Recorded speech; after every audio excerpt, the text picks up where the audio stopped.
Hi అండి. వాళ్ళ పొద్దున్నే లేసి మా వారైతే మొక్కలు పని చేయడం మొదలుపెట్టారు. ఈ మొక్కలేసి 3 నెలలు అవుతుందండి. మొక్కల మట్టి అంతా కిందకి అణిగిపోయింది. ఒక్కొక్కసారి ఇలాగా తవ్వితే అణిగిపోయినప్పుడు మనం వేసే ఎరువు గానీ, వాటర్ గానీ బాగా పట్టి మళ్ళీ మొక్కలనేవి బాగా పెరుగుతాయంటండి.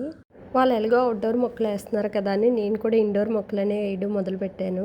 అవుట్‌డోర్ మొక్కలు కాకుండా ఇండోర్ మొక్కలు కొన్నప్పుడు అక్కడ చాలా నిగనిగలాడినట్టుంటాయి కదండీ! మనం తెచ్చుకొని ఒక 6, 7 నెలల తర్వాత కొంచెం మొక్కలు పాడవడం జరుగుతుంది. అయి ఎందుకు అవుతున్నాయి ఏంటని అడిగితే ఇండోర్ మొక్కల్లో మనం కుండీలు మార్చుకుంటూ ఉంటాం కదండీ! మనకు నచ్చిన కుండీలు. అలాంటప్పుడు మార్చేటప్పుడు ఆ మొక్క సరిగ్గా తీయకపోతే తొందరగా అనేది పాడైపోద్దంట మొక్క అనేది.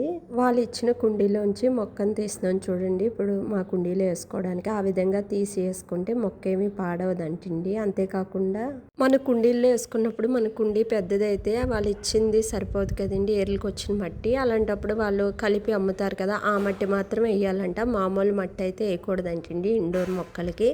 ఒకవేళ మనకి వస్తే అదంతా కలుపుకోవడం, కోకోబీట్ అదంతా కూడా కలుపుకోవడం, ఆ మట్టి వేసుకుంటే బతుకుతాయంటండి. అసలు చనిపోవంట మొక్కలు కూడా.